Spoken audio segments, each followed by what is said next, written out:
പറഞ്ഞാൽ അതനുസരിച്ച് തന്നെ സംസാരിക്കുള്ളൂ. വ്യവസ്ഥ ലംഘിച്ചുകൊണ്ട് സംസാരിക്കാൻ കഴിയുന്നില്ല. അങ്ങനെ പോകുന്ന ഈ വാദപ്രതിവാദത്തിൻ്റെ രീതി പിന്നീട് ഖണ്ഡന പ്രസംഗത്തിലേക്ക് തന്നെ വീണ്ടും അവർ കൊണ്ടുവന്നു. വാദപ്രതിവാദമായിട്ട് നിശ്ചയിക്കുന്നതും കൂടി ഖണ്ഡന പ്രസംഗമായിട്ട് പറയും. ഉദാഹരണം, വാദപ്രതിവാദം എന്നുള്ള പേരിൽ നിശ്ചയിച്ചാൽ ചോദ്യത്തിന് 3 മിനിറ്റ് അല്ലെങ്കിൽ 2 മിനിറ്റ്, ഉത്തരത്തിന് 4 മിനിറ്റ് 5 മിനിറ്റ് ഒക്കെ നിശ്ചയിക്കണം. ചോദ്യത്തിന് എന്തിനാ അത്ര മിനിറ്റ്? ചോദ്യത്തിൻ്റെ നേരെ ഉത്തരം പറയാൻ അത്ര മിനിറ്റ് വേണ്ടല്ലോ. അപ്പോൾ ചോദ്യം 2 മിനിറ്റിൽ ചോദിക്കുന്നവരും പ്രസംഗിക്കുകയാണ്, മറുപടി പറയുന്നവരും പ്രസംഗിക്കുകയാണ്. അങ്ങനെ 2 പക്ഷത്തു നിന്നും വെറും പ്രസംഗം. അപ്പോൾ പ്രസംഗ വൈഭവം കൊണ്ട് തന്നെ കാര്യങ്ങൾ എന്നാൽ അവനവൻ്റെ ആശയങ്ങൾ അങ്ങനെ നമുക്ക് പ്രസംഗിക്കാം. ചോദ്യം എന്തോ പ്രസംഗം എന്തോ അങ്ങനെ പോവാം. ഈ രീതിയിലേക്ക് കാര്യങ്ങൾ നീങ്ങിയതാണ് അപകടകരമായ അവസ്ഥ സൃഷ്ടിച്ചത്. എന്നിട്ട് 2 കൂട്ടരും ഇത് 2ൻ്റെ കാസറ്റുകളോ അവർക്ക് ഇഷ്ടമുള്ളത് എടുത്തിട്ട് ഇഷ്ടമുള്ള ഭാഗം കട്ട് ചെയ്തിട്ട് അവരവരുടെ ഇച്ഛപ്പെടുത്തുകൊണ്ടാണ് അവർ ഈ കാസറ്റുകൾ ഇത് വ്യവസ്ഥകൾ അടിച്ചിട്ട് റൂമിൽ നിന്ന് നടക്കും. സംവാദം നടക്കുന്നതും ഇൻഡോറായി പൊതു സ്റ്റേജിൽ നിന്ന് നടക്കുന്ന പരിപാടി പോയി നിശ്ചയിക്കപ്പെട്ട കുറച്ച് ആളുകൾ കൂടും. ആ ആളുകൾക്ക് മുമ്പിൽ നടക്കുന്ന പരിപാടികളിൽ 2 വിഭാഗത്തിലുണ്ടാവും ഈ വീഡിയോ സംവിധാനം. അപ്പോൾ അവരുടെ സംവിധാനത്തിലൂടെ 2 കൂട്ടരും ഇഷ്ടപ്പെട്ട രീതിയിലാക്കിയിട്ട് പുറത്തിറക്കും. ഇങ്ങനെ പുറത്തിറക്കുന്ന രീതിയിൽ വരുമ്പോൾ കട്ട് ചെയ്യലും അപ്പുറത്തും പോക്കലും ആരോപണങ്ങളൊക്കെ വന്നപ്പോൾ ഇത് ജനങ്ങൾക്കിടയിലും പ്രശ്നമായിട്ട് മാറി. അപ്പോൾ ഇഷ്ടംപോലത്തെ കാസറ്റുകൾ ഇറങ്ങുമ്പോൾ ഈ വഹാബി പക്ഷത്തിൻ്റെ ഓരോ സംഗതികളും ആശയങ്ങളും പ്രചരിപ്പിക്കാൻ അത് വേഗം എളുപ്പമായി. ഒന്നാമത് നിഷേധികളാണ്. നടന്നു വരുന്ന പാരമ്പര്യത്തിലെ സമ്പ്രദായങ്ങളെ നിഷേധിക്കുക, അതിന് തെളിവില്ല എന്ന രീതിയിൽ നിഷേധിക്കുന്ന ജനങ്ങൾക്ക് വേഗവും നിഷേധിക്കുന്നത് പോലെ കഴിയില്ല സ്ഥാപിക്കുക. അപ്പോൾ സ്ഥാപിക്കുക എന്ന് പറയുന്നത് പെട്ടെന്ന് മനുഷ്യന് ഓർമ്മില്ല, നിഷേധിക്കുന്നത് പെട്ടെന്ന് തിരിയും. നിഷേധിക്കുന്നവന് തെളിവെവിടെ എന്താ തെളിവെന്ന് ചോദിച്ചാൽ മതി. സ്ഥാപിക്കുന്നവൻ ആ തെളിവുകൾ പറയാൻ സമയം പിടിക്കും. അപ്പം ജനങ്ങൾക്ക് വേഗം ഓടുക അവരുടെ പ്രസംഗത്തിൻ്റെ രീതിയിലെ ആ സംസാരങ്ങൾ.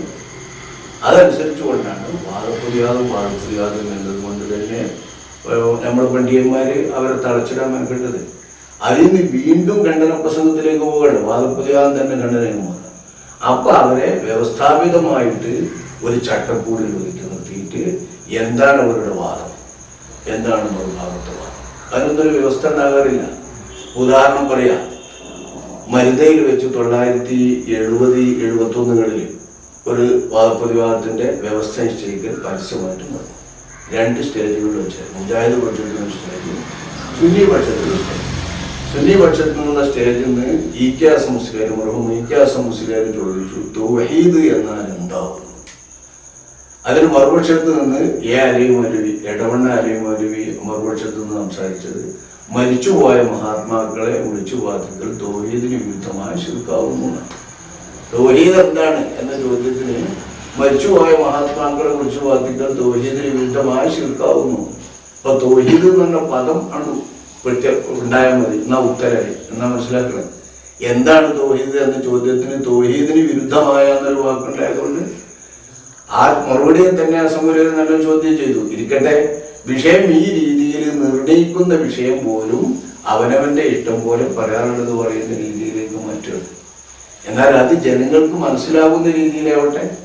എന്താണ് അവർ ചെയ്യുന്നത്, എന്താണ് ചോദിക്കുന്നത്. അപ്പോൾ വിഷയനിർണയത്തിലും ഈ കാര്യങ്ങളും ചർച്ചകളൊക്കെ വരും.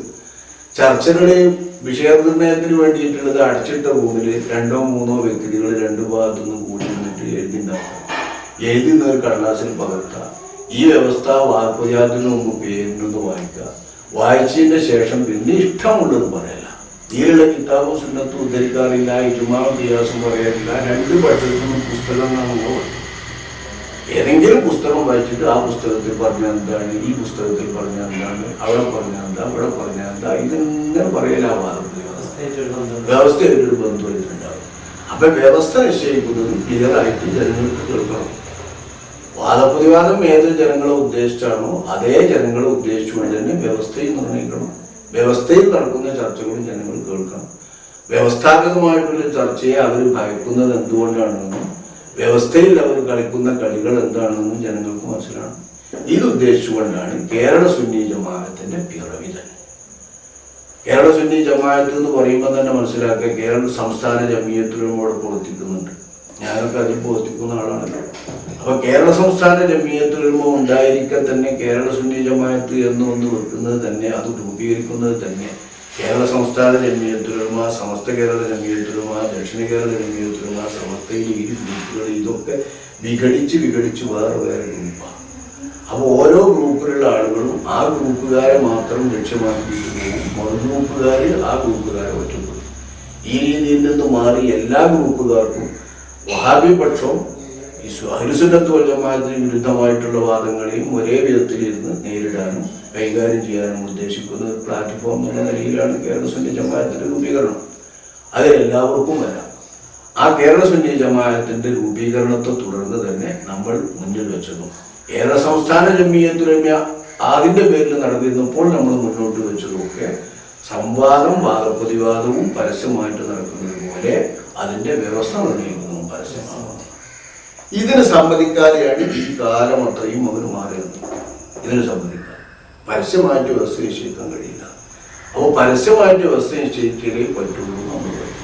നമ്മൾ പറയുന്നത് പരസ്യമായിട്ട് വ്യവസ്ഥ നിശ്ചയിക്കുന്ന തന്നെ വാദപ്രതിവാദം പോലെ തന്നെ തുറന്ന വേദിയിലായിരിക്കണം ഇതെന്നാണ് നമ്മളെ ഒന്ന്.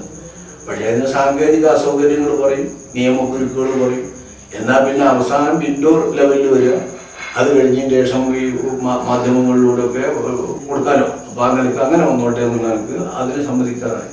എന്നാലും പരസ്യമായി ഈ സംവാദം വ്യവസ്ഥ നിർണ്ണയിക്കുന്നത് ഉദ്ദേശിച്ചു വരുന്ന ആളുകൾക്കൊക്കെ കേൾക്കാൻ സൗകര്യം വേണം. ഇൻഡോർ പരിപാടിയാണെങ്കിലും ആ ഹാളിൻ്റെ ഉള്ളിൽ പുറത്തു വരുന്ന ആളുകൾക്കും കൂടി കേൾക്കാൻ സൗകര്യം വേണം എന്ന് നമ്മൾ നിർബന്ധം പിടിക്കും. ആ നിർബന്ധത്തോടുകൂടെ നമ്മൾ പറയുന്നത് വ്യവസ്ഥ നിർണ്ണയിക്കുന്നത് ജനങ്ങൾക്ക് ശരിക്കും അറിയാനാണ്. വ്യവസ്ഥയിൽ ഒതുങ്ങാതെ ഇഷ്ടം പോലെ പറയാനുള്ള സ്വാതന്ത്ര്യമായിട്ട് തൊഴിലേ തോന്നിയതൊക്കെ പറയുക എന്നുള്ളത് നയമായി സ്വീകരിച്ചിരിക്കുകയാണെങ്കിൽ ജനങ്ങൾക്ക് മനസ്സിലാകാം, അതെല്ലാവർക്കും ബോധ്യപ്പെടാം. പിന്നെ അവർ ഈ കള്ളക്കളികൾ കളിച്ചിട്ട് വേണ്ടൊക്കെ ഒഴിവാക്കിയിട്ടുള്ള കാസറ്റുകളാണ് പുറത്തിറക്കുന്നത്. നമുക്ക് എല്ലായിടത്തും ചെന്നിട്ട് അതേ രീതിയിൽ തിരുത്തി കൊടുക്കാൻ കഴിയില്ല. അപ്പോൾ എല്ലാവർക്കും പരമാവധി കേൾക്കുക. ഇന്നത്തെ കാലത്ത് മാധ്യമങ്ങളും പിടിക്കാൻ പറ്റുന്ന സൗകര്യങ്ങളും ഫോണിൽ തന്നെ പിടിക്കാൻ പറ്റുന്ന സൗകര്യങ്ങളൊക്കെ എല്ലാവർക്കും ഉണ്ടല്ലോ. അപ്പോൾ അതിന് പറ്റുന്ന ഈ സംഭവങ്ങൾ എല്ലാവർക്കും മനസ്സിലാക്കാനാണ് നമ്മൾ പരസ്യമായിട്ട് വ്യവസ്ഥ ചെയ്യുന്നത്. അപ്പോൾ ആ ലെവലിൽ ആ കേരള സുന്നി ജമാഅത്തിന്റെ പിറവി തന്നെയാണ് അർത്ഥം. പരസ്യമായി വാദപ്രതിവാദം നടക്കുന്നത് പോലെ തന്നെ വ്യവസ്ഥ നിർണ്ണയിക്കുന്നതും പരസ്യമാകണം. രഹസ്യമായിട്ടുള്ളൊരു ഇടപാടും ജനങ്ങൾ ഒളിച്ചു വെച്ചിട്ടുള്ള ഒരു ഇടപാടും ഉണ്ടാകുക. ഇതാണ് കേരള സുന്നി ജമാഅത്തിന്റെ ആദ്യം മുതലുള്ള നിലപാട്. ഇത് ആ രീതിയിലാണ് പോകുന്നത്. മറ്റ് സംഘടനകളുമായി വാദപ്രതിവാദത്തിന് തയ്യാറാക്കുന്ന വഹാബി വിഭാഗങ്ങൾ സംസ്ഥാന ജമിയത്തുമായും സുന്നി ജമാഅത്തുമായും ഇതുവരെ അതിന് തയ്യാറായിട്ടില്ല. അതിന്റെ പ്രധാന കാരണം ഒന്നും ഇത് തന്നെ വ്യവസ്ഥ പരസ്യമാണെന്ന് നമ്മൾ പറയും. വ്യവസ്ഥ നിശ്ചയിക്കുമ്പോൾ പരസ്യമാണെന്ന് പറയുന്നതോടുകൂടെ തന്നെ അവരുടെ കലകളികളെ കുറിച്ചൊക്കെ സാധിക്കില്ല എന്ന് പറയും. ഒരു പ്രദേശത്തും അതിന് തയ്യാറായിട്ടില്ല. എത്രയോ സ്ഥലത്ത് വ്യവസ്ഥ നിശ്ചയിക്കുന്നത് പരസ്യമാകണം, അതേപോലെ സംസാരിക്കുന്നതൊക്കെ പരസ്യമാകണമെന്ന് നമ്മൾ തുറന്നു തന്നെ പറയുമ്പോൾ വാദപ്രതിവാദത്തിൽ നിന്ന് ഒഴിഞ്ഞു മാറാനാണ് ഒരു സാധാരണ നയം. അല്ലെ കേരള സംസ്ഥാന ജമിയത്തുലമയുടെ പേരിൽ എത്രയോ സ്ഥലങ്ങളിൽ സംസ്ഥാന ജമിയത്തുലമയെ മാത്രം അംഗീകരിക്കുന്ന മഹല്ലുകളുണ്ടല്ലോ കേരളത്തിൽ. വേറൊരു വിഭാഗത്തിന്റെ ജുമഅകളോ പള്ളികളോ അല്ലാതെ സംസ്ഥാന ജമിയത്തിനെ മാത്രം അംഗീകരിക്കുന്ന മുന്നോട്ട് നീങ്ങുന്ന മഹല്ലുകളുണ്ട്. അത്തരം മഹല്ലുകളിൽ മുജാഹിദുകളോ ഒന്നും വഹാബികളോ ഒന്നും പ്രസംഗിക്കുമ്പോൾ അതിനെതിരെ നമ്മളെ പണ്ഡിതന്മാരെന്നെ ഇറങ്ങാറ് സംസ്ഥാന ജമിയത്തിനെ. അവിടെയൊക്കെ നമ്മൾ പരസ്യമായിട്ട് വാദപ്രതിവാദത്തിന് അവർ വെല്ലുവിളിക്കാറുണ്ട്. ആ കൂട്ടത്തിൽ പരസ്യമായിട്ട് വ്യവസ്ഥ കാണുന്നു. അപ്പൊ ഇതിന് അവർ കഴിച്ചിലാവറാണ് എല്ലാ സ്ഥലത്തും ഉണ്ടാവുക. എത്ര 970കളിൽ 78 മുതൽക്ക് പൊതുരംഗത്ത് എനിക്ക് വരികയുണ്ട്. 978 ആമയൂരിൽ, 977 മർഹൂം ആമയൂർ മുഹമ്മദ് മുസ്ലിം ആമയൂർ മുഹമ്മദ് മുസ്ലിയാർ അവരുടെ വഫാത്തായതിനെ തുടർന്ന് അവിടെ അദ്ദേഹത്തിന്റെ അനുജൻ അലി അക്ബർ മൗലവി അടക്കം വഹാബി മുപ്പന്മാരാണ്. വഹാബികൾക്ക് പള്ളിയും വഹാബികൾക്ക് എല്ലാ സംവിധാനമുള്ള നാടാണ്. അക്കാലഘട്ടം മുതലേ നമ്മൾ പരസ്യമായിട്ട് വാദപ്രതിവാദത്തിന് ക്ഷണിക്കുന്നുണ്ട്. പരസ്യമായ വ്യവസ്ഥ നിശ്ചയിക്കണം എന്ന് പറയുമ്പോൾ ആമയൂരിൽ നിന്ന് അവർ മാറിയിട്ടുണ്ട്, അതിനടുത്ത് തൃക്കലങ്കോടിൽ നിന്ന് അവർ മാറിയിട്ടുണ്ട്, മരുതയിൽ വെച്ച് മാറിയിട്ടുണ്ട്, അങ്ങനെ പല സ്ഥലങ്ങളിൽ വെച്ച് മാറിയിട്ടുണ്ട്. പല സ്ഥലങ്ങളിൽ ഈ സ്ഥലങ്ങളിലൊക്കെ പരസ്യമായിട്ട് വ്യവസ്ഥ നിശ്ചയിക്കണം, പരസ്യമായിട്ട് സംസാരിക്കണം എന്ന് പറയുന്നത് മാറുമ്പോൾ അല്ലെങ്കിൽ മാറലാണ് അങ്ങനെയാണ് സാധാരണ മാറുന്നില്ല. പിന്നെ അവർക്ക് നമുക്കൊരു അടിസ്ഥാനം ഉണ്ടല്ലോ, ആ അടിസ്ഥാനം വിട്ടിട്ട് നമ്മൾ ഇതുവരെ സംസാരിച്ചിട്ടില്ല. കേരള സംസ്ഥാന ജമിയത്തുൽ ഉലമ എന്ന് പറയുന്നത് ഇന്ന് വരെ അടിസ്ഥാനം വിട്ടുന്നവരെ സുന്നത്ത് ജമാഅത്തിന് വേണ്ടി സംസാരിച്ചിട്ടില്ല. സുന്നത്ത് ജമാഅത്തിന്റെ വിശ്വാസപരമായ കാര്യങ്ങൾ ഏത് രീതിയിൽ സമർപ്പിക്കണം, കർമ്മപരമായ ശാഖാപരമായ കാര്യങ്ങൾക്ക് ഏത് രീതിയിൽ കൈയാളണം, ഇതിന്റെ യഥാർത്ഥ നീതി പോലെയാണ് കേരള സംസ്ഥാന ജമിയത്തുൽ ഉലമ ബോധിച്ചിട്ടുള്ളത്. ഫിഖ്ഹിയായ വിഷയങ്ങളിൽ ഫിഖ്ഹിന്റെ കിതാബ്, അഖീദപരമായ വിഷയങ്ങളിൽ അഖീദന്റെ കിതാബ് ഇതേ രീതിയിൽ തന്നെ കൈകാര്യം ചെയ്യുന്നത് കൊണ്ട് ശരിയായ അവലംബങ്ങൾ നോക്കിയ അവലംബങ്ങളിൽ നിന്നുകൊണ്ടും സ്രോതസ്സുകളിൽ നിന്നുകൊണ്ടും വ്യതിചലിക്കാതെ തന്നെ പ്രവർത്തിക്കുന്നത് കൊണ്ട് നമ്മളെ നേരിടാൻ അവർക്ക് ഭയം കാണും. ഇഷ്ടംപോലെ പറയുന്നവരാകുമ്പോഴല്ലേ അവർക്ക് പറഞ്ഞ് നമ്മളെ ഗ്രന്ഥങ്ങളോ പുസ്തകങ്ങളോ എടുത്തിട്ട് നമ്മളെ ചോദ്യം ചെയ്യാനോ മറ്റവർക്ക് അവസരമില്ല. ഇങ്ങനത്തെ രീതിയിലാണ് നമ്മൾ നേരിടാം. അവർ എല്ലാ സ്ഥലത്തും അവരെ മാറുകയും ചെയ്തു. ഈ ഇരിക്കട്ടെ, വിഷയങ്ങൾ പറഞ്ഞുണ്ടാകുന്ന നേരത്ത് നമ്മൾ എഴുത്തിലൂടെ സംവാദത്തിന് വേണ്ടി ശ്രമിച്ചിട്ടുണ്ട്. എഴുത്തിലൂടെ, വെറും എഴുത്തിലൂടെ ആവുക. ഇപ്പോൾ സ്ത്രീജമായ ജമാഅത്തിനെ സംബന്ധിച്ചുള്ള ഒരു സ്ത്രീകൾക്ക് പള്ളിയിൽ നിസ്കരിക്കൽ പുണ്യമാണ്, ജുമാ ജമാഅത്തുകൾ പങ്കെടുക്കുന്നത് പുണ്യമാണ് എന്നുള്ളൊരു പരാമർശം AP അബ്ദുൽ ഖാദർ മൗലവിയുടെ ഭാഗത്തു നിന്ന് വന്നു.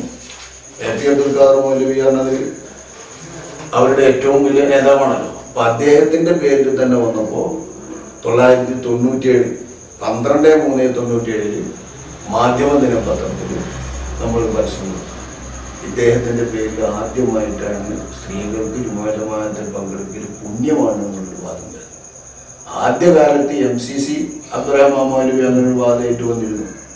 അതിനെ അവരുടെ കൂട്ടത്തിൽപ്പെട്ട KM മൗലവി തന്നെ എതിർത്തിട്ടുണ്ട്. അങ്ങനെ സ്ത്രീകൾക്ക് ജുമാ ജമാഅത്ത് പുണ്യമാണ് എന്നുള്ള വാദം മുജാഹിദുകളുടെ വാദമല്ല എന്നുള്ള നിലപാടിലാണ് അവർ ഔദ്യോഗികമായി എത്തിച്ചേർന്നത്.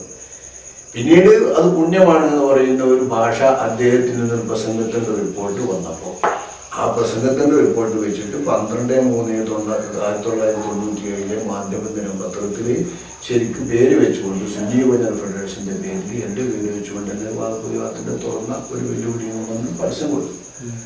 ആ പരസ്യത്തെ ഇതുവരെ നേരിടാൻ കഴിഞ്ഞിട്ടില്ല, അവരോട് തയ്യാറായിട്ടില്ല. പിന്നെ അന്നും ആ വിഷയത്തെ സംബന്ധിച്ചും വേണമെങ്കിൽ വ്യവസ്ഥ നിശ്ചയിച്ചുകൊണ്ട് ശരിയായ രീതിയിൽ തൂലികാ സംവാദം നടത്താമെന്ന്. അതേപോലെ ഷെയ്ഖുനാന്റെ വഫാത്ത്, ഷെയ്ഖുന താജുൽ ഉലമ പണ്ടൂരിലെ ഷെയ്ഖുനാന്റെ വഫാത്തിന് ശേഷം സമ്പൂർണ്ണ ഫത്താവയിലുള്ള ഒരു ഫത്വ, തവസ്സുൽ ഇസ്തിഗാസയെ സംബന്ധിച്ച ഒരു ഫത്വയെ എതിർത്തുകൊണ്ട് AP അബ്ദുൽ ഖാദർ മൗലവിനെയാണ് അതൊരു ഫത്വ രൂപത്തിലാണ് ഈ ചോദ്യത്തെ. അല്ലാതെ ഷെയ്ഖുനാന്റെ ഫത്വ കല്ല് വെച്ച നുണയാണെന്നുള്ള പരാമർശം പോലും അതിലുണ്ട്. അങ്ങനെ വന്നപ്പോൾ 1999 മാർച്ചിലൊക്കെ മത്സരത്തിൽ ഷെയ്ഖുനായുടെ ഫത്വയും അൽമനാർ മുഫ്തിയും എന്ന പേരിൽ എൻ്റെ പേര് വെച്ച് തന്നെ ശരിയായ ലേഖനം എഴുതി.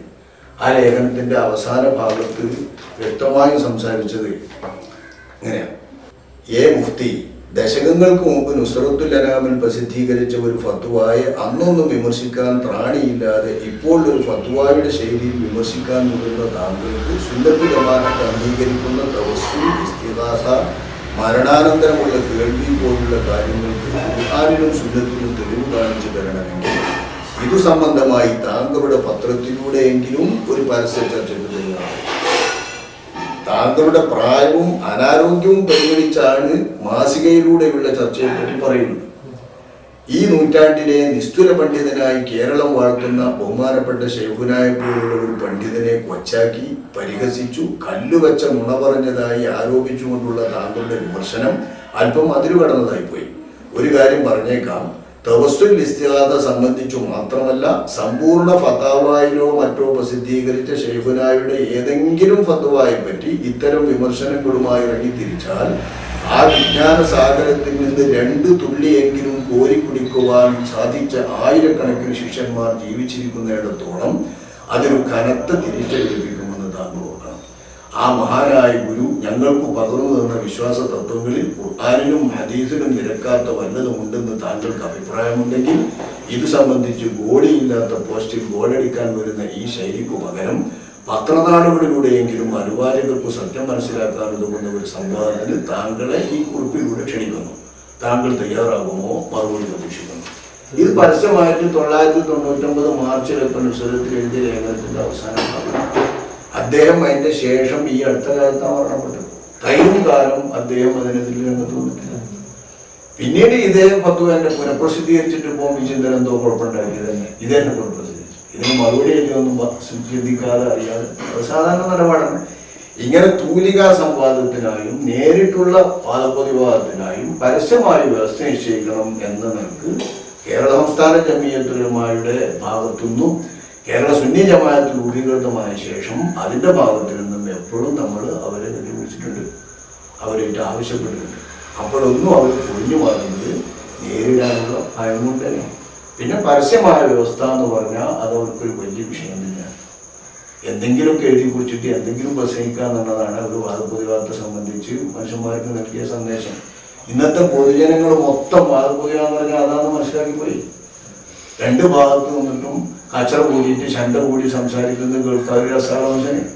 ശണ്ട ആരാൻ്റെ കല്യാണവും ആരാൻ്റെ കാണും കൂടി കേൾക്കാനും മനുഷ്യന്മാർക്കെല്ലാം കൂടി ഉണ്ടാവില്ലേ.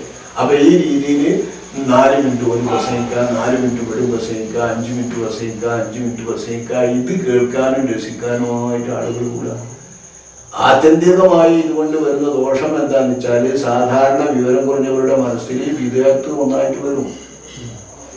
സുന്നത്തി ജമാഅത്തിന്റെ വിശ്വാസങ്ങൾ സ്ഥാപിക്കുന്ന വിഷയങ്ങളാണ്. സ്ഥാപിക്കുന്ന വിഷയങ്ങൾ മനസ്സിൻ്റെ അകത്ത് കിടക്കൂല. നിഷേധിക്കുന്ന ഭാഗങ്ങൾ വേഗം കിടന്നിട്ട് തെളിവുണ്ടോ തെളിവില്ല എന്നുള്ള ഭാഗമാകുമ്പോൾ അത് ജനങ്ങൾ വേഗം ആകർഷിക്കും.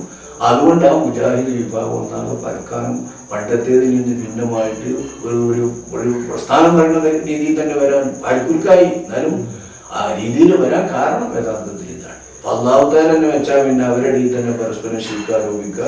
ഇതുവരെ പറഞ്ഞിരുന്ന ആളുകൾ നിങ്ങൾ ശിർക്കിലാണെന്ന് കൊണ്ടും പറയാം. അപ്പൊ ശിർക്കിന്റെ നിർവചനം ഇവരെന്നെ ചോദിക്കുക. അത് പറയാൻ പറ്റാത്തൊരവസ്ഥയിൽ അവരായത് അള്ളാഹുവിൻ്റെ ഒരു പരീക്ഷണമാണ്. യഥാർത്ഥത്തിൽ ഈ രീതിയിലുള്ള വാദപ്രതിവാദങ്ങൾ എത്തിച്ചത്. അപ്പോൾ നമ്മൾ അതുകൊണ്ടാണ് പരസ്യമായിട്ട് വ്യവസ്ഥ വേണമെന്നുള്ള നിലപാട് എടുത്തത്. ഇതുകൊണ്ട് തന്നെ പ്രധാനമായിട്ടും സംസ്ഥാന ജമീയത്തിലായാലും സുന്നി ജമാഅത്തിന്റെ ഈ നിരന്തരമായി ഒഴിഞ്ഞു മാറി ഇവര് കോതമംഗലത്ത് ഇതിന് തയ്യാറാകാനുള്ള കാരണം. കോതമംഗലത്ത് എന്നാൽ അവൾ പെട്ടതാണ്. കോതമംഗലത്തിൽ ഒന്നാമത് ദക്ഷിണ കേരള പ്രദേശം. ദക്ഷിണ കേരള പ്രദേശത്തിൽ ഇവിടുത്തെ മാതിരി അറിയില്ലല്ലോ. കടന്നു വന്ന് കിട്ടിയ പുതിയ അംഗങ്ങൾക്ക് ഇവിടെ നടന്ന വാദപ്രതിവാദങ്ങളെ കുറിച്ചോ ഈ ഇവിടുത്തെ ചുറ്റുപാടുകളെ കുറിച്ചോ അറിയില്ല. അപ്പൊ അവർക്ക് കിട്ടിയ ചാൻസിൽ ഒരു പ്രസംഗം വെച്ചു. അതിന് മറുപടിയായിട്ട് സുന്നി ഭാഗത്തുനിന്നും പ്രസംഗം വെച്ചു. അവിടെ സുന്നി ഭാഗത്ത് നിന്ന് പ്രസംഗത്തിന് തയ്യാറായിട്ട് അവിടുത്തെ വിഭാഗം കൊണ്ടുവന്നത് കേരള സുന്നി ജമാഅത്തിന്റെ ദക്ഷിണ കേരളത്തിലെ സെക്രട്ടറി, സ്റ്റേറ്റ് സെക്രട്ടറി നമ്മുടെ അഷ്റഫ് വാക്കവി ഒടിയവാർ എന്നാണ് അദ്ദേഹത്തിന്.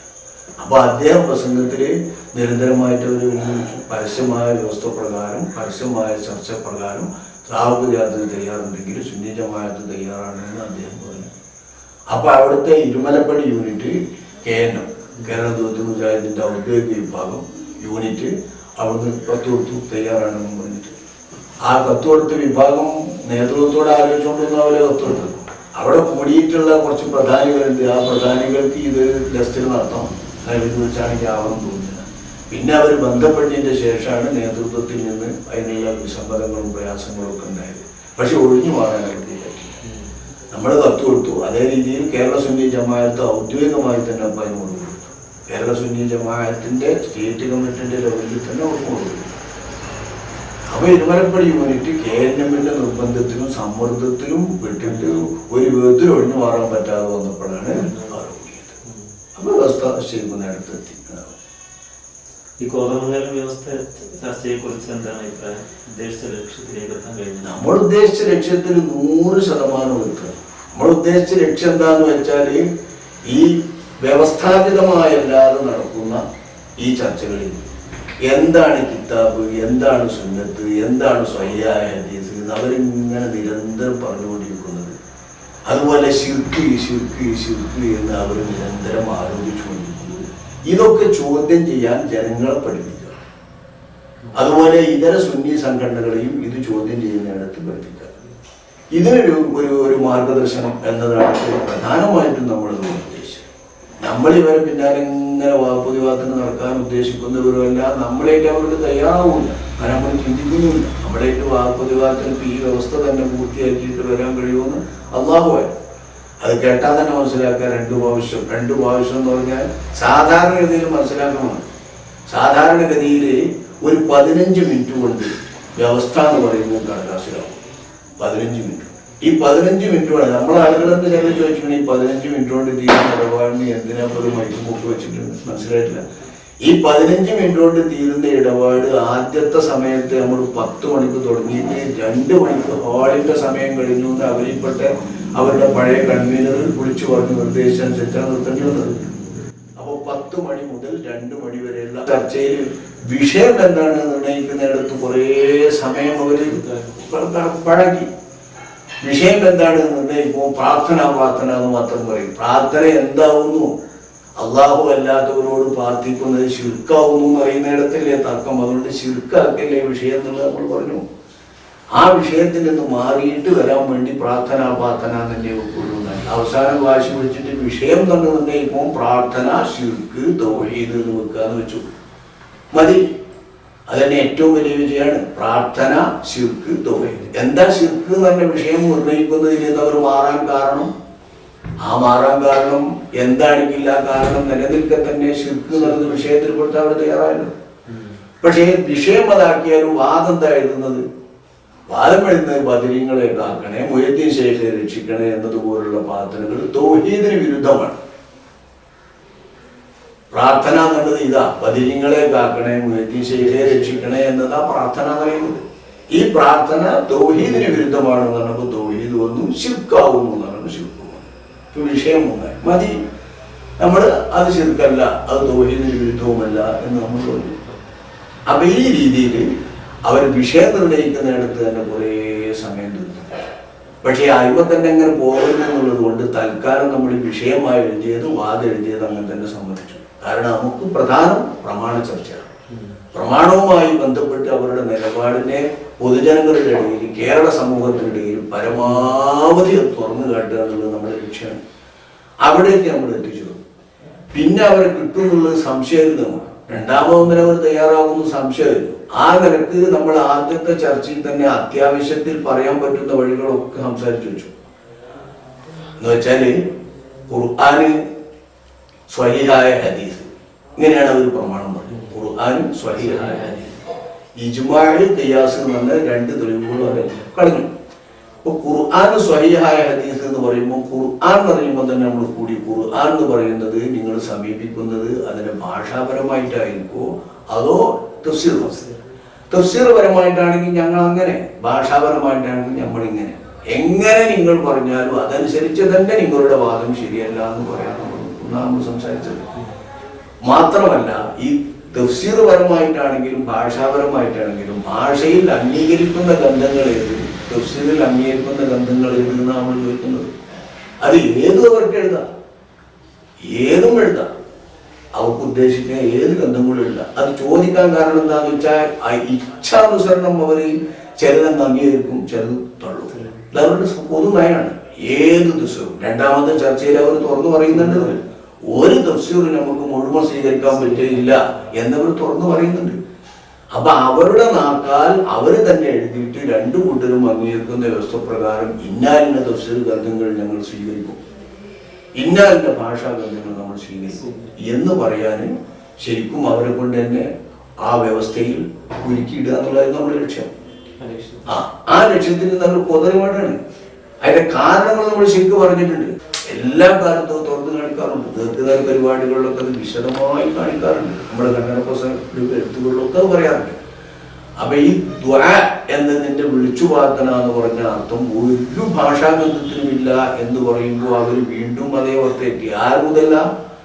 പഴയ കാലത്തും അമാനി മൗലവിന്റെ, കെ ഉമർ മൗലവിന്റെ, ഇവരുടെ ഒക്കെ ഖുർആൻ പരിഭാഷയിൽ ഇതിന് കൊടുക്കുന്നത് വിളിച്ചു പ്രാർത്ഥന എന്നാണ് അർത്ഥം.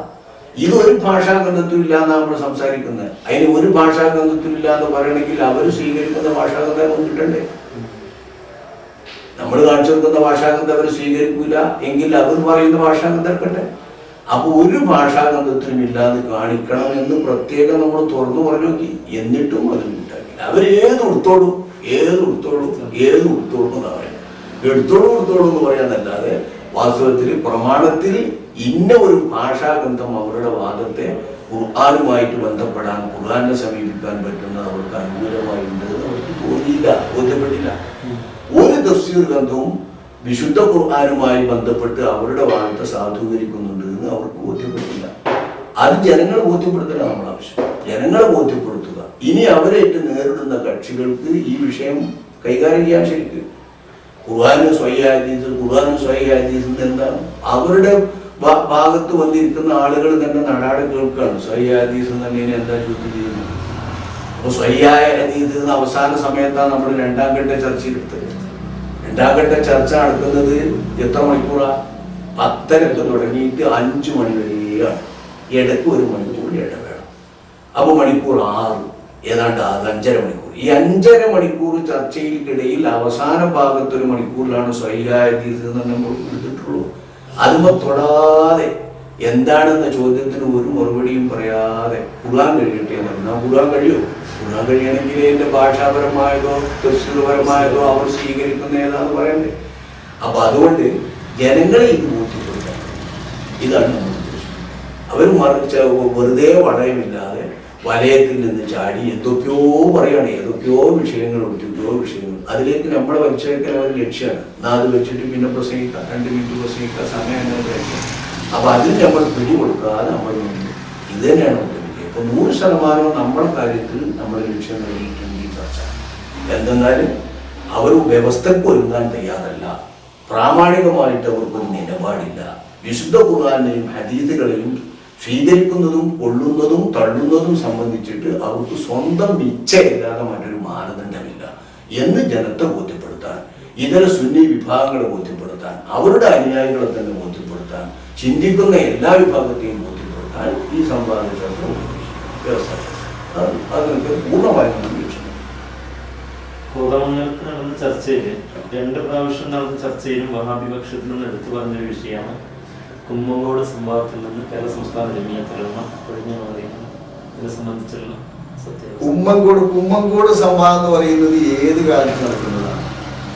കുമ്മങ്കോട് എന്ന സ്ഥലത്ത് സംവാദം എന്ന് പറഞ്ഞത് സംവാദത്തിൽ നിന്ന് വഹാബി ജമിയത്തുലമ പിന്മാറി എന്ന് PV ഉവൈസ് കുമ്മങ്കോടിന്റെ പേരിൽ 2010 സെപ്റ്റംബർ ഒക്ടോബറിലൊക്കെ നുസ്രത്തിലാണ് 1, 2, 3, 4, 5, 6, 7, 8 പേജിൽ നുസ്രത്തുൽ അനാമില് 2 ഭാഗത്തിൽ നിന്നും കൈമാറിയിട്ടുള്ള എഴുത്തുകൾ സമ്പൂർണ്ണമായിട്ട് കൊടുത്തിട്ടുണ്ട്. ഒരെഴുത്തും അവിടെ ഒളിച്ചു വെച്ചിട്ടില്ല.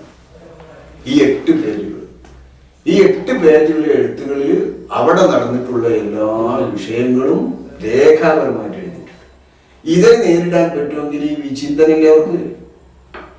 അൽമനാറില്ലേ? അൽമനാറിലോ വിചിന്തനത്തിലോ ഇതിന് മറുപടി ആയിട്ട് അങ്ങനെ ഉണ്ടായിട്ടില്ല എന്ന് പറയാൻ കഴിയും? ഇതുവരെ എഴുതിയിട്ടില്ല എന്ന് മാത്രമല്ല, ഇതിന്റെ പേരിൽ ഇതേ മൗലവിനെയാണോ എന്നറിയില്ല, ഈ ഹനീഫ് ഗായക്കൊടി എന്ന് പറഞ്ഞ മൗലവിനെയാണോ എന്നറിയില്ല, അവിടെ ഒരു പ്രസംഗം പ്രസംഗിച്ചപ്പോൾ അതിന് മറുപടി പറയാനായിട്ട് ഉവൈസ് കുമ്മങ്കോടിന്റെ നേതൃത്വത്തിൽ അവിടെ പ്രസംഗം വെക്കാൻ വേണ്ടി നിശ്ചയിച്ചപ്പോഴാണ് ആദാലത്തിൽ കുഴപ്പമുണ്ടായത്. ആ കുഴപ്പത്തിന്റെ അടിസ്ഥാനത്തിൽ ആ പരിപാടി നടന്നില്ല. എന്നാലും ശംസുല്ലമ ഓരുടെ ആണ്ടുമായി ബന്ധപ്പെട്ട പരിപാടികളിൽ ഇതിന്റെ മറുപടികൾ ശരിക്കും പറഞ്ഞിട്ടുണ്ട്. അവർ പറയുന്ന അവരെന്തോ ഒരു എഴുത്ത് ആരെന്നോ സമ്പാദിച്ചിരിക്കുകയാണ്. ആ എഴുത്തുണ്ട് എന്നാ പറയുന്നത്. മഹമ്മൂദ് എന്ന് പറയുന്ന ആളായിരുന്നു അവിടെ ഒരു നിഷ്പക്ഷ സംഘം എന്നുള്ള പേരിൽ എഴുത്തുകൾ കൈമാറുന്ന ആള്. അത് നിങ്ങളെ മഹമ്മൂദ് അല്ലേ, നിങ്ങളെ സുന്നിയല്ലേ എന്നാ പറയുന്നത് ഈ സംവാദം എന്ന് പറഞ്ഞത്. നമ്മളത് ചിന്തിച്ചിട്ടുമില്ല, ആ ഭാഗത്തേക്ക് കടന്നിട്ടില്ല. മഹമ്മൂദ് എന്ന് പറയുന്ന ഒരാളുമായിട്ട് ബന്ധപ്പെട്ട് അവിടെ സംവാദത്തിന് വരുന്നത് നിഷ്പക്ഷ സംഘം എന്നുള്ളൊരു സംഘം. ശരിയായ സുന്നികൾ അവിടെ അങ്ങനെ വരില്ലല്ലോ. ശരിയായ സുന്നി എന്നുള്ള രീതിയിലല്ല, അവര് തന്നെ ഉണ്ടാക്കിയ ഒരു സംഘമാണ്. ആ സംഘത്തിൽപ്പെട്ട ഏതോ ആളുകൾ എങ്ങനെയോ എഴുത്ത് സമ്പാദിച്ചെങ്കിൽ സമ്പാദിച്ചു, അല്ലെങ്കിൽ വ്യാജമായിട്ട് തട്ടിപ്പടിച്ചുണ്ടാക്കിയ ഒരു എഴുത്ത് എന്നായിരിക്കും അയാൾ ഉദ്ദേശിച്ചത്. പക്ഷെ നമ്മൾ ആ വിഷയത്തിലേക്ക് ഇവിടുത്തെ ഈ സംവാദത്തെ വെച്ചുകൊണ്ടുള്ള വിഷയമല്ലല്ലോ. കുമ്മങ്കോട് നടന്ന വിഷയത്തിൽ കുമ്മങ്കോടിലെ വെച്ച് തന്നെ സംസാരിക്കാമല്ലോ.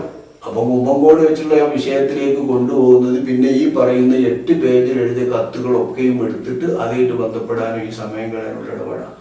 അപ്പൊ അതിന് നമ്മൾ തീർത്തും മാറി. ആ വിഷയത്തെ പറ്റി നമ്മൾ മിണ്ടിയതല്ല. ആ വിഷയത്തെ പറ്റി നമുക്ക് വേറൊരു സംവാദം നടത്താമെന്ന് നമ്മൾ പറയുന്നത്. അത് വേറെ സംവാദം നടത്താൻ എപ്പോഴും തയ്യാറാണ്. അത് കുമ്മങ്കോട് വെച്ച് തന്നെ ആവും ചെയ്യുക. അതിനിവിടെ കോതമംഗലത്ത് വരണ്ടല്ലോ. കുമ്മങ്കോട് എന്ന് പറയുന്ന സ്ഥലം തന്നെ അറിയാത്തൊരു കൂട്ടര്, ഇങ്ങനൊരു സംവാദം സംഗതി അറിയാത്ത കൂട്ടര് നുസ്രത്തില് രേഖാസഹിതം മുജാഹിദ് വിഭാഗം വഹാബി ജമിയത്തുലമ പിന്മാറി എന്ന് എഴുതിയതിന് അവിടെ കുത്തിരുന്നിട്ട് തോന്നിയാസം വെച്ചിട്ടോ പ്രതികരിച്ചിട്ടോ പ്രതിഷേധിച്ചിട്ടോ വിഷയമാക്കിയിട്ടോ എന്താ കാര്യം? കോതമംഗലത്ത് വന്നിട്ട് 2010 എഴുതിയതിന് 2015 വന്നിട്ട് ഇവിടെ വിഷയമാക്കിയിട്ട് എന്താ കാര്യം? അപ്പൊ ആ വിഷയത്തില് വേറിട്ട് തന്നെ നടത്താന്നുള്ളവർക്ക് ചർച്ച വഴി തെറ്റി പോകരുതെന്നുള്ളവർക്കാണ് നമ്മളതിട്ട് സംസാരിക്കുന്നത്. അവിടെ ഉണ്ടായത് അവരൊഴിഞ്ഞു മാറാം. വ്യക്തമായ കത്തുകൾ രണ്ടു പക്ഷത്തിൻ്റെതോ ആദ്യം വെറും കടലാസുകളിൽ കൈമാറിയപ്പോൾ ജംഇയ്യത്തുലമയുടെ പേരിൽ കൈമാറണമെന്ന് പറഞ്ഞിട്ട് ആ കൂട്ടത്തിൽ ഒന്ന് നോക്കാം. താലൂക്ക് ജംഇയ്യത്തുലമ സെക്രട്ടറി എന്ന പേരിൽ ഒരെഴുത്ത് ഇയാളയച്ച് വിലാസം വെച്ചെന്ന പരിശോധിക്കാം. താലൂക്ക് സംസ്ഥാന ജംഇയ്യത്തുലമ വടകര താലൂക്ക് സെക്രട്ടറി എന്ന് വെച്ചു.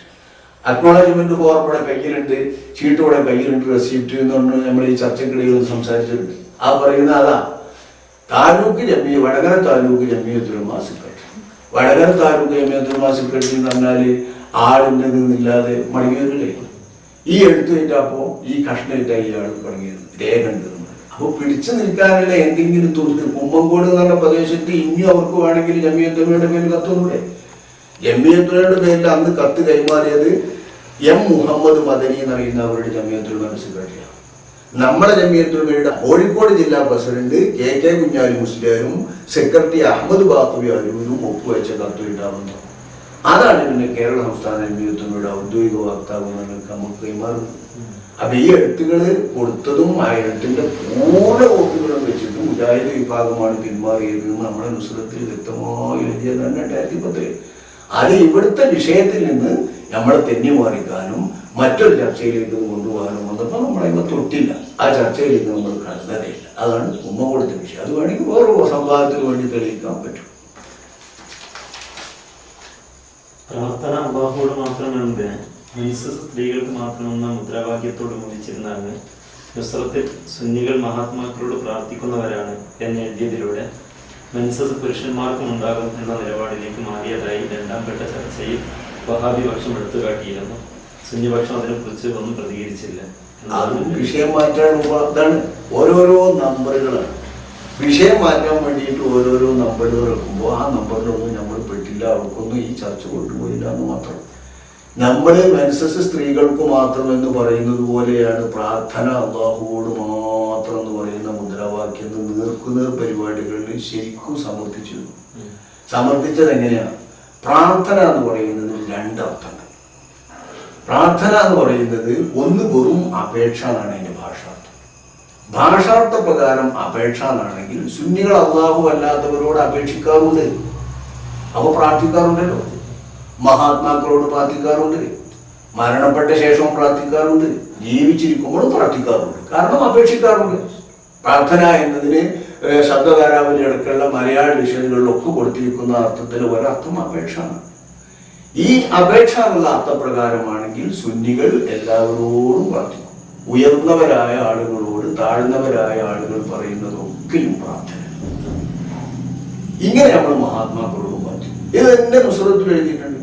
സുന്നികൾ മഹാത്മാക്കളോട് ഇസ്തിഗാസ, അതായത് പ്രാർത്ഥന എന്ന് നടത്തുന്നുണ്ട്. അത് പറയാൻ കാരണം എന്താ? മഹാത്മാക്കളുമായിട്ട് ഇടപെട്ട് അവരുടെ ഹക്ക് കൊണ്ട് എന്ന് മാത്രമേ സുന്നികൾ പറയാറുള്ളൂ എന്നുള്ളൊരു പരാമർശം വേറെ ഏതോ ഒരു പത്രത്തിൽ വന്നു, ഒരു സുന്നി പത്രത്തിൽ വന്നു. അപ്പൊ അങ്ങനെയല്ല, നേരിട്ട് തന്നെ പറയാറുണ്ട് ഇസ്തിഗാസ. അതിന് ബ്രാക്കറ്റ് കൊടുത്തു പ്രാർത്ഥന. അപ്പൊ ഇസ്തിഗാസക്ക് പ്രാർത്ഥന എന്ന് പറയുന്ന രീതിയിൽ പ്രാർത്ഥന എന്നുള്ളത് മഹാത്മാക്കളോട് നടത്താറുണ്ട്. അത് ഇന്നും പറയുന്നുണ്ട്. അപേക്ഷ എന്ന അർത്ഥത്തിലാണെങ്കിൽ ഉയർന്നവരായ മഹാത്മാക്കളോട് സാധാരണക്കാരായ സുന്നികൾ നടത്തുന്നത് ജീവിച്ചിരിക്കുന്ന കാലത്തായാലും മരണാനന്തരമായാലും പ്രാർത്ഥനയാണ്. ഈ പ്രാർത്ഥന നടത്തിക്കൊണ്ടേയിരിക്കുന്നുണ്ട്. സാധാരണഗതിയിൽ ജനങ്ങൾ സാങ്കേതികമായിട്ട് ഉപയോഗിക്കുന്നത് അങ്ങനെയല്ല. പ്രാർത്ഥന എന്ന വാക്ക്, പ്രാർത്ഥന എന്ന വാക്ക് ദൈവത്തോടുള്ള അപേക്ഷയ്ക്ക് മാത്രമേ ഉള്ളൂ. ശബ്ദധാരാവലിയിൽ തന്നെ ഈശ്വരനോടുള്ള അപേക്ഷ എന്നാണ് പ്രധാനപ്പെട്ട അർത്ഥം. ഈശ്വരനോടുള്ള അപേക്ഷ. ഇപ്പൊ കുത്തുബിയത്തിലും വൈദ്യശേഖ തങ്ങളെ വിളിച്ചാല് ആരും 1000 വട്ടം പ്രാർത്ഥിച്ചു എന്നറിയാറില്ലല്ലോ. 1000 വട്ടം വിളിച്ചു എന്നറിയാം. എന്ന മാതിരി ബദരീങ്ങളെ കാക്കണേ, മൊയ്യദ്ദീൻ ഷേഖെ രക്ഷിക്കണേ എന്ന് ഇവിടെ വ്യവസ്ഥയിൽ അവർ വാദം പറഞ്ഞ് അതിന് ആരെങ്കിലും മൊയ്യദ്ദീൻ ഷേഖിനോട് പ്രാർത്ഥിച്ചു, ബദരീങ്ങളോട് പ്രാർത്ഥിച്ചു എന്ന് ഉപയോഗിക്കാറുണ്ടോ? ഉപയോഗിക്കാറില്ല. ബദർ മൗലൂദ് ഓതുമ്പോഴോ അല്ലെങ്കിൽ മൊയ്യദ്ദീൻ മൗലൂദ് ഓതുമ്പോഴോ അവരോട് പ്രാർത്ഥിച്ചു എന്ന് ഈ പ്രയോഗത്തെ പറ്റി ആരും പറയാറില്ല. അതിനൊരു സാധാരണ പ്രയോഗമുണ്ട്. അങ്ങനത്തെ എല്ലാ ഇടപാടുകളെയും ഉപയോഗിക്കുന്ന പദമാണ് ഇസ്തിശ്ഫാഅ്. ഈ ഇസ്തിശ്ഫാഅ് എന്ന പ്രയോഗത്തിൽ ഉൾക്കൊള്ളും അതെല്ലാം. ഇസ്തിഗാസയായാലും തവസ്സുലായാലും ഇസ്തിആനത്തായാലും മറ്റേതു തരത്തിലുള്ള ഭാഷാപ്രയോഗങ്ങൾ കൊണ്ട് വേറിട്ട് പറയാൻ പറ്റിയാലും അതൊക്കെ ഇസ്തിശ്വാ.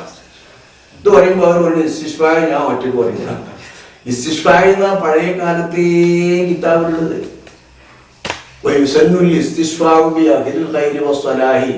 സലാഹിന്റെ അധികാരം കൊണ്ട് ഇസ്തിശ്വായ ചെയ്ത് സുന്നത്താവുന്നു നമ്മുടെ ഫിഖ്ഹിന്റെ കിതാബിലെ ഇബാറത്തന്നെ. മഹാത്മാക്കളെ സിയാറത്ത് ചെയ്യുമ്പോഴും റസൂലുള്ളാഹിന്റെ സിയാറത്തിന്റെ വേളയിലൊക്കെ ഇസ്തിശ്വായ സുന്നത്താവുന്നു എന്നാണ് കിതാബില്. നാളെ പരലോകത്ത് ആദം നബിയും നൂഹ് നബിയും കണ്ടിട്ട് നടത്തുന്നത് റസൂലുള്ളാഹിന്റെ ഇബാറത്ത്. റസൂലുള്ള ഇബാറത്തിന്റെ ഇബാറത്ത യസ്തശ്ഫിഊനാണ്. സ്വഹീഹുൽ ബുഖാരിയിലും സ്വഹീഹ് മുസ്ലിമിലൊക്കെ ഹദീസിൽ യസ്തശ്ഫിഊനാണ്. ഇസ്തഗാസു ബി ആദമ എന്നുണ്ട്. അപ്പൊ ഇസ്തഗാസു ബി ആദമ എന്ന് പറഞ്ഞ അതേ സംഗതിക്ക് തന്നെ യസ്തശ്ഫിഊന എന്ന ഇബാറത്ത് റസൂലുള്ളാഹിന്റെ ഇബാറത്താണ്. അപ്പൊ അള്ളാന്റെ റസൂല് പറഞ്ഞ ഇസ്തിശ്ഫാ എന്ന് പറഞ്ഞത് നമ്മുടെ ഇമാമിയങ്ങളൊക്കെയും പറഞ്ഞ ഇസ്തിശ്ഫാ എന്ന് പറഞ്ഞത് അത് ഞാൻ പുതിയതായിട്ട് കണ്ടുപിടിച്ചതാ. ഇസ്തിഗാസയിൽ കുടുങ്ങിയിട്ട് എന്നാ പറയുന്നത്. ഇസ്തിഗാസ അറിയുന്ന ഒരു ഭാഗം, ഇസ്തിഗാസ എന്ന് അറിയുന്ന ഒരു ഭാഗം സന്ധിച്ച വേളയിൽ ഒരു ശബ്ദം കേട്ടിട്ട് വിളിക്കുന്നതിനെ ഇസ്തിഗാസ എന്ന് പറയുന്നത്. അങ്ങനെ തന്നെ വേണോ? ഇസ്തിശ്ഫാവ് പല നിലയിൽ വരുള്ളൂ. സാധാ തവസ്സുവിന്റെ ഭാഷയിൽ വരും, തവസ്സുവിന്റെ ഇനങ്ങളിൽപ്പെട്ട അവരോട് ഇസ്തിആനത്ത് വരും. ഇതൊക്കെ ഉൾക്കൊള്ളുന്ന പദം ഇസ്തിശ്ഫാവ് എന്ന്. അത് വ്യക്തമാക്കാൻ നമ്മൾ ചെയ്തത്. ഇത് പുതിയതല്ല. നബിമാ ഉപയോഗിച്ച പദമാണ്, ഇബ്നു ഹജർ അസ്കലാനി ഉപയോഗിച്ച പദമാണ്, നമ്മുടെ ഇമാമിങ്ങളൊക്കെ ഉപയോഗിച്ച പദമാണ്, റസൂലുള്ളാഹി പഠിപ്പിച്ച പദമാണ്. ഇതിലേക്ക് എത്തണം. അപ്പോൾ നമ്മൾ മാറ്റി പറയുന്ന പറഞ്ഞാൽ ഈ പ്രാർത്ഥന എന്ന് പറഞ്ഞ വാക്ക് അവർ ഉപയോഗിക്കുമ്പോൾ ഈ ഇസ്തിശ്ഫായെ കുറിച്ച് പറയുന്നു. ഈ ഇസ്തിശ്ഫായെ കുറിച്ച് അവർ പ്രാർത്ഥന എന്ന് പറയുന്നത് ശരിയല്ല. പ്രാർത്ഥന ഈശ്വരനോടുള്ള അപേക്ഷ എന്നാണെങ്കിൽ സുന്നികൾ അല്ലാഹു അല്ലാത്ത ആരോടും ഈശ്വരനാണ് വിശ്വസിക്കുന്നില്ലല്ലോ. ഈശ്വരനാണ് വിശ്വസിക്കുമ്പോൾ അവരോട് പറയുന്നതിനല്ലേ പ്രാർത്ഥന എന്ന് പറയുന്നത്. ആ അർത്ഥത്തിലാണ് പ്രാർത്ഥന എങ്കിൽ പ്രാർത്ഥന അല്ലാഹുവിനോട് മാത്രം എന്ന് പറയുന്ന ആ മുദ്രാവാക്യം മെൻസസ് സ്ത്രീകൾക്ക് മാത്രം എന്ന പച്ചപരമാർത്ഥമായ സംഗതി വലിയ മുദ്രാവാക്യം തീർത്തും പോയ അബദ്ധമാണ്. സ്ത്രീകൾക്ക് മാത്രമുള്ള മെൻസസ്, സ്ത്രീകൾക്ക് മാത്രം ഒരാൾ മുദ്രാവാക്യം മാറ്റി സ്ഥാപിച്ചിട്ട് വേണം. അതുപോലെ അബദ്ധമാണ് അള്ളാഹുവിനോട് നടത്തുന്നതിന് മാത്രം ഉപയോഗിക്കുന്ന പ്രാർത്ഥന അള്ളാഹുവിന് മാത്രം എന്നിങ്ങനെ പറയുന്നത്. വളരെ വ്യക്തമല്ലേ? ഇത് വ്യക്തമായിട്ട് നീർക്കുന്ന പരിപാടികളിൽ സമർപ്പിക്കുമ്പോൾ ജനങ്ങൾക്കത് ബോധ്യമാണ്. അത് ബോധ്യമായ ജനങ്ങളുടെ ആ ബോധ്യത്തിന്റെ പേരിൽ അരിശം കൊണ്ടിട്ട് പ്രതിഷേധം തീർക്കാൻ സമയം കിട്ടുമ്പോൾ ഉപയോഗിക്കണം. അപ്പോഴും നമ്മളതിനെ പ്രതികരിക്കാതിരുന്നു ശരിയാ. പ്രതികരിക്കാതിരുന്ന വിഷയം തെറ്റിപ്പോകാൻ അവരെ ആവശ്യം. 2 മിനിറ്റിൽ നമ്മൾ രണ്ടാമത്തെ ഘട്ടം ചർച്ചയിൽ നിർണയിക്കേണ്ടി വന്നത് തന്നെ നമ്മൾ ആദ്യത്തിൽ ഉദ്ദേശിച്ചത് മനുഷ്യന്മാരല്ലേ. വ്യവസ്ഥക്കുള്ള ചർച്ച എന്ന് പറയുമ്പോൾ അങ്ങോട്ടും ഇങ്ങോട്ടും പറയാം, അങ്ങോട്ടും ചോദിക്കാം, അങ്ങോട്ടും പറയാം, അങ്ങോട്ടും പറയാത്തില്ലേ ചർച്ച. ഇനി നമ്മൾ ചോദിക്കുന്നവരായിട്ട് മാറിയിട്ട് അവർ ഉത്തരം നൽകുന്നവരായിട്ട് മാറുന്ന രീതിക്കാർ. അതായത് ചോദിക്കാൻ അവർക്ക് നാക്ക് പൊന്നുന്നില്ല, ചോദിക്കാൻ അവർക്ക് അറിഞ്ഞുകൂടാ. നമ്മൾ ചോദിക്കുന്നതിന്റെ ഉത്തരം നൽകുന്നവരായിട്ട് അവർ താഴെയാണ്. അത് താഴ്ചയാണ് സംഗതിയിൽ നിന്ന് അവർ മനസ്സിലാക്കുന്നത്. 2 കൂട്ടരും ഒരുപോലെ ചർച്ചയ്ക്ക് വേണ്ടി ഒരുങ്ങുമ്പോൾ ആ ചർച്ചയിൽ 2 കൂട്ടർക്കും അവകാശമല്ലേ. അതിൽ നമ്മൾ ചോദിക്കുന്ന ചോദ്യത്തിന് ഉത്തരം നൽകുന്ന കൂട്ടരായിട്ട് മാറി അകപ്പതിക്കാൻ അവർ കഴിയും. എന്നാൽ ആ അകപ്പതിച്ച രീതിയിൽ പിന്നെ വിഷയത്തിൽ നിന്ന് തന്നെ മാറിയിട്ട് പ്രസംഗിക്കാനാവും. അപ്പൊ ആ രീതിയിൽ ഇതും വെച്ചപ്പോൾ മെൻസസ് സ്ത്രീകൾക്ക് മാത്രമേ 2ാം പ്രാവശ്യത്തിൽ അത് ധരിച്ചു, 1ാം പ്രാവശ്യത്തിൽ അത് വേണ്ടിയിരുന്നു, 2ാം പ്രാവശ്യത്തിൽ ഞാൻ പറയുന്നത് തൊട്ടിട്ടില്ല. എന്നാൽ അത് വിഷയത്തിൽ തെറ്റ് മാറാണെന്ന് നമ്മളെ പോത്തന്മാര് ശരിക്കും പറഞ്ഞിട്ടുണ്ട്, നമ്മുടെ സുഹൃത്തുക്കൾ ശരിക്കും പറഞ്ഞിട്ടുണ്ട്. അപ്പൊ ആ രീതിയിലുള്ള ആവശ്യമില്ലാത്തന്ന് മാറുകയെന്ന് തോന്നുമ്പോൾ നമ്മൾ പരിഹരിച്ചിട്ടില്ല. വിഷയം അത് വളരെ വ്യക്തമായിട്ട് നമ്മൾ പറഞ്ഞുകൊണ്ടിരിക്കുന്നത്. പ്രാർത്ഥനയുടെ 2 അർത്ഥത്തിൽ അള്ളാഹുവിനോടുള്ള അപേക്ഷയ്ക്ക് മാത്രമാണ് പ്രാർത്ഥന സാധാരണ ജനങ്ങൾ ഉപയോഗിക്കാറ്. ശറഈയായ ഉപയോഗം അങ്ങനെയാണ്. ഖുർആനും സുന്നത്തും ഉപയോഗിക്കുന്ന ഈ അർത്ഥത്തിലാണെങ്കിൽ പ്രാർത്ഥന അള്ളാഹുവിനോട് മാത്രം എന്ന് പറയുന്നത്, അള്ളാഹുവിനോടുള്ള അപേക്ഷ അള്ളാഹുവിനോട് മാത്രം എന്ന് പറയുന്നത്, സ്ത്രീകൾക്ക് മാത്രം ഉണ്ടാകുന്ന മെൻസസ് സ്ത്രീകൾക്ക് മാത്രം എന്ന് പറയുന്നത് പോലെ അബദ്ധമാകുന്നു എന്നാണ് മനസ്സിലാക്കുന്നത്. ഈ വിഷയം വളരെ സുവ്യക്തമായിട്ട് ഞങ്ങൾക്ക് ബോധ്യപ്പെട്ട വിഷയം. ഏത് തഫ്സീറും ഏത് ഭാഷാ ഗ്രന്ഥവും ഉദ്ധരിച്ചോളൂ എന്ന് മുജാഹിദ് വർഷം പറയുമ്പോൾ നിർണീത ഗ്രന്ഥങ്ങൾ മാത്രമേ ആകാവൂ എന്ന് സുന്നികൾ പറയുന്നത് ഇടുങ്ങിയ വാദമായി സുന്നികൾ തന്നെ വിലയിരുത്തുമെന്ന് മുജാഹിദ് പക്ഷം പറഞ്ഞുകൊണ്ടേയിരുന്നു. സുന്നികൾ അത് അവഗണിക്കുകയാണ് ചെയ്തത്. എന്തൊരു വിശദീകരണം? അതെല്ലാവർക്കും വിശദീകരണം ഇല്ലാതെ തന്നെ മനസ്സിലാവുന്ന വിഷയമാണ്. ഏത് തഫ്സീർ എടുത്തോളൂ, ഏത് ഭാഷാഗന്ധം എടുത്തോളൂ എന്ന് പറയുന്നത് നിലവിലിരിക്കുന്ന അവസ്ഥയല്ലേ. ഈ അവസ്ഥക്ക് കഴിഞ്ഞാലുണ്ടാകുന്നില്ല വ്യവസ്ഥ. അതിനെ നമ്മൾ സംസാരിക്കുന്നു. ഏത് തഫ്സീറുകളും എടുക്കാം, ഏത് ഭാഷാഗന്ധങ്ങളും എടുക്കാം. അതിൽ നിന്ന് അവരംഗീകരിക്കുന്നത് ഏത്, അംഗീകരിക്കാത്തത് ഏത്, ഇതല്ലേ നമുക്ക് കിട്ടേണ്ടത്. ഏത് എടുത്തോളൂ എന്നേ പറയുന്നുള്ളൂ. ഏതെടുത്താലും അംഗീകരിക്കും എന്ന് പറഞ്ഞാൽ നമ്മൾ അങ്ങനെ തന്നെ എഴുതാൻ നമ്മൾ പറയുന്നുണ്ട്. ഏത് തഫ്സീറും നമ്മൾ അംഗീകരിക്കും. അതുകൊണ്ട് ഏത് തഫ്സീറും എടുക്കാം എന്നാ വ്യവസ്ഥ എന്ന് വെച്ചാൽ എഴുതാലോ. അത് ഏറ്റവും ഉപകാരം. ഞങ്ങൾ പറയുന്നില്ല, എത്രയോ പ്രാവശ്യം നമ്മുടെ ഭാഗത്തുനിന്ന് ചോദിക്കുന്നു, അത് പറയുന്നില്ല. എടുത്തോളൂ അപ്പൊ ഞങ്ങൾ ഗണ്ണിക്കും, അപ്പൊ നമ്മൾ അത് പറയും. നിങ്ങൾ എടുത്തോളൂ അപ്പൊ അങ്ങനെ പറയാം. നിങ്ങൾക്ക് അത് എടുക്കാനുള്ള അവകാശം തരാണ്. ഓരോ സർക്കാരായ അവകാശം തരാം. എല്ലാവർക്കും ഏത് തഫ്സീർ എടുക്കാൻ എപ്പോഴും അവകാശമല്ലേ. ഭാഷാഗന്ധങ്ങളും തഫ്സീർ ഗന്ധങ്ങളും അവർ ഇച്ഛാനുസരണം തള്ളുന്നു, കൊള്ളുന്നു. ഏത് തഫ്സീറും അവർ തള്ളും, ഏത് ഭാഷാഗന്ധങ്ങളും തള്ളും, അവരുടെ ഇച്ഛക്കും. ഇതാണ് അവരുടെ നയം. ഈ നിലപാടിലുള്ള അവരെ ഏത് ഭാഷാഗന്ധങ്ങളാണ് അംഗീകരിക്കുന്നതെന്ന് അവരെ കൊണ്ട് തന്നെ പിടിച്ചു നിർത്തിയിട്ട് അവരെ കൊണ്ട് തന്നെ പറയിച്ചിട്ട് വ്യവസ്ഥ എഴുതിയാൽ അതേ ഭാഷാഗന്ധങ്ങൾ ഉപയോഗിച്ചിട്ട് നമുക്ക് വാദം തെളിയിക്കാം, അവരെ വാദം ഖണ്ഡിക്കാം. അതേപോലെ തഫ്സീർ ഗന്ധങ്ങൾ ഇഷ്ടമായി. അത് പ്രത്യേകം രണ്ടാമത്തെ ചർച്ചയിൽ പറയുന്ന ഒരൊറ്റ തഫ്സീറും ഫുള്ളായിട്ട് സ്വീകരിക്കാൻ പറ്റില്ല എന്നാണ്. പിന്നെ പോലും സ്വീകരിക്കുന്നതിന് മാനദണ്ഡമല്ല. ഫുള്ളായിട്ട് സ്വീകരിക്കാൻ പറ്റില്ല, ഭാഗികമായിട്ടാണ് സ്വീകരിക്കുള്ളൂ. അതായത് കുറച്ച് സ്വീകരിക്കും, കുറച്ച് തള്ളും. അതിന്റെ മാനദണ്ഡം തള്ളുന്നതുണ്ട്, സ്വീകരിക്കുന്നതുണ്ട്. അത് നമുക്ക് ബോധ്യപ്പെടണ്ടേ. അവരാണ് വിചാരിച്ചാൽ മതി. ഓരോ ഭാഗത്തിനെതിരായത് തള്ളും, ഓരോ ഭാഗത്തിനെതിരായത് കൊള്ളും.